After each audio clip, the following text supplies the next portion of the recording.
को मेरा नमस्कार और प्रणाम। साथियों, मैं पिछले 20 सालों से अधिक समय से किसानों के लिए लड़ रहा हूं और उनके बीच में काम कर रहा हूं। मैंने उत्तर प्रदेश में भी काम किया, मैंने उत्तराखंड भी किया, महाराष्ट्र भी किया, बिहार भी किया। हमारी इकाइयाँ वहाँ कार्यरत भी हैं, काम भी करती हैं। हम लोग लंबे समय तक चुनाव के बहुत फेवर में नहीं रहे। हम लोगों का ये था कि हम लोग किसानों के लिए काम करते हैं, मजदूरों के लिए काम करते हैं और यही हमारा एक संकल्प है, इसी को हम आगे बढ़ाएंगे। हमने सबसे पहले मुलायम सिंह यादव की सरकार देखी, 2005 की बात होगी। उसमें हमने दादरी का आंदोलन किया। उस आंदोलन में जेल भी गए, पीटे भी गए। आखिरी में किसानों की ज़मीन किसानों को मिली। मायावती की सरकार, मायावती की सरकार आई, भट्टा पर फिर पीटे, फिर मारे, फिर चलो मायावती सही नहीं थी, फिर सरकार आई अखिलेश सिंह। मुझे याद है कि उस समय ओलावृष्टि और जो है पानी गिरने से बहुत फसलें नुकसान हुई थी और लगातार हुई। 2014-15 के आसपास की बात है। 2 साल उन्होंने मुआवजा भी काफ़ी बांटा और उस मुआवजे में भयंकर घूसखोरी भ्रष्टाचार हुआ था, क्योंकि एक लेखपाल के पास 25-25 ग्राम सभाएं होती थी, उनको 1 हफ्ते में देना होता। हम लोगों ने कहा कि ये कैसे हो। उस समय भी जो नेता लोग थे वो अपने लोगों को पैसे दिलवा देते थे और जिस गरीब आदमी को पैसे की ज़रूरत होती थी उसको पैसा नहीं मिलता। तब जाके हम लोग ने सोचा कि इसका निदान क्या है। अन्ना आंदोलन में भी मैं यहाँ का संयोजक रहा, उस समय भी हम लोग भ्रष्टाचार को लेकर लड़ाई लड़ते रहे, लेकिन ये हल ढूंढ रहे थे कि इससे निजात कैसे पाई जाए। Samajwadi party, Bahujan Samajwadi party, Congress party, फिर भारतीय जनता पार्टी, जाति धर्म मुद्दे अलग अलग हो सकते हैं पर इनका चेहरा एक ही है, गरीब आदमी को लूटो और लूट। उनको इसके अलावा कुछ आता नहीं। अब वो कुर्सी की विंड बनना है या उस चेहरे की है, इसको कोई नहीं जानता। मैं ये सब बातें इसलिए आपके सामने रख रहा हूँ क्योंकि चुनाव के संदर्भ में सारी बातें डॉक्टर साहब और सुनील जी रख चुके हैं। तो बेसिक बात यह है कि इससे बाहर कैसे आया। हमारे पूर्वज हमको बहुत कुछ दे गए, बहुत कुछ मैं कह रहा हूँ साफ हवा दे गए थे जिसका हमको कोई मोल नहीं है। जमीनें दे गए थे जिसकी हमने कभी कीमत नहीं समझी। अच्छी फसल दे गए, अच्छी सेहत दे गए। पुराने लोग 80-80, 100-100 साल जीते थे, आज उम्र 60 साल हो गई, 70 साल हो गई। 70 वाला आदमी तो ये मानता है कि अब बस हम निपटने वाले हैं। 100 साल तो मानने ही उसने छोड़ दिया। तो ये कमियां क्यों आ रही? गांव की संस्कृति क्यों बर्बाद हो रही? गांव क्यों बर्बाद हो रही? हमारे पास 10 बीघा भी जमीन हो तब भी हम अपने बच्चे की 15,000 रुपए की नौकरी लगाने के लिए शहर लाते हैं। लोगों के पीछे पीछे घूमते हैं, पैसे देते हैं, घूस देते हैं, पर मिलती नहीं। रोजगार है ही नहीं, ना उत्पन्न हो सकता। कृषि की भी हालत अब ये हो गई है आप लोग के चुप रहने की वजह से। आप जितने भी लोग हैं ये कहीं ना कहीं सब इस समस्याओं के लिए दोषी हैं, क्योंकि आप ही ने चुना जिसको चुना।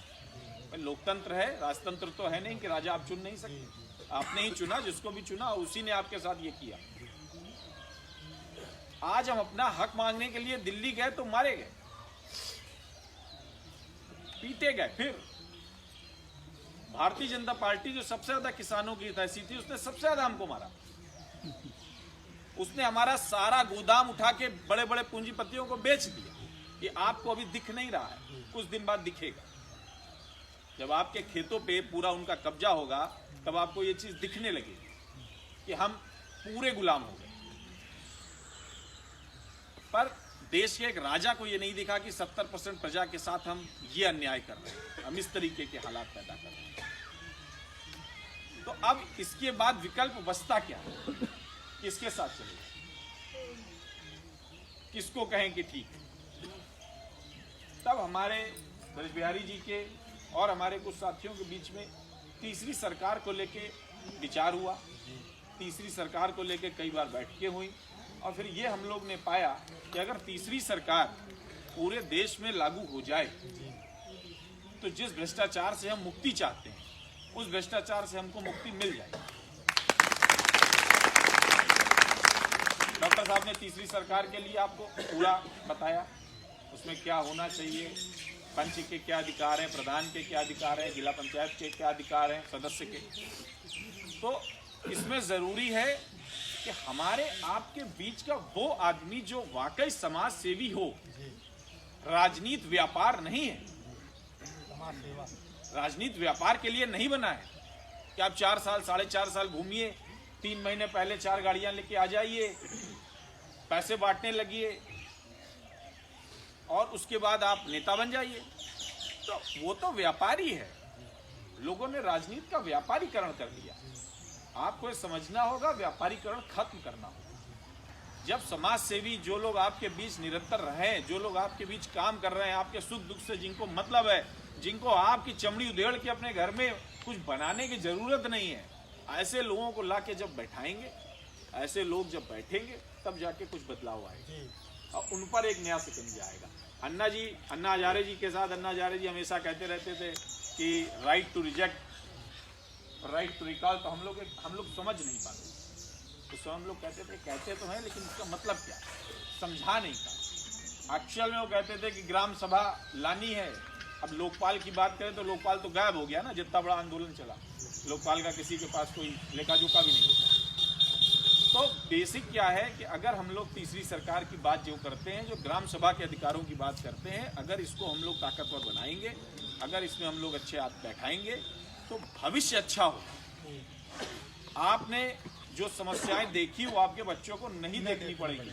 और मुझे लगता है एक समय के बाद हर व्यक्ति यही चाहता है कि मैं इस दुनिया को कुछ ऐसा दे के जाऊं जिससे भविष्य मेरा मुझको याद करे, कोसे नहीं। तो हम लोग की यह जिम्मेदारी है, फर्ज है, बहुत अधिक समय नहीं है कि तीसरी सरकार को लेकर के हम लोग बहुत संजीदा हों, एकजुट हों। और सबसे बड़ी बात यह है, जाति और धर्म से बाहर निकलें। राजनीति में जाति और धर्म का समावेश करके हमने पूरा धर्म भी चौपट कर दिया है, राजनीति भी चौपट कर दी है। दोनों के ही संस्कार हमने अलग अलग कर दिए, क्योंकि अलग अलग पहले से थे, अब मिक्स कर दिए। तो इसी के साथ मैं अपनी बात भी विराम दूंगा और आप लोग से कहूँगा कि सुनीला जी को जिताएं। अच्छी हैं, कर्मठ हैं, मैं बहुत लंबे समय से जानता हूँ, निरंतर एक ही काम करती हैं। कभी मुझे समाज सेवा छोड़ के ये नहीं सुनने में आया, डॉक्टर साहब कहे नहीं सुनने में आया कि कोई व्यापार किया जाएगा। मुझे तो अभी भी बहुत लोग फ़ोन करते हैं, व्यापारी फ़ोन करते हैं, वो चुनाव लड़ रहे हैं, हमारे उन्नाव में कैंडिडेट लड़ रहे हैं, उनके लिए फ़ोन आता है। लेकिन अच्छे लोगों को चुनिए, आपको लगता है अच्छे हैं तो आप इनको चुनिए और आगे बढ़िए। यही मेरी आपसे विनती है। इसी के साथ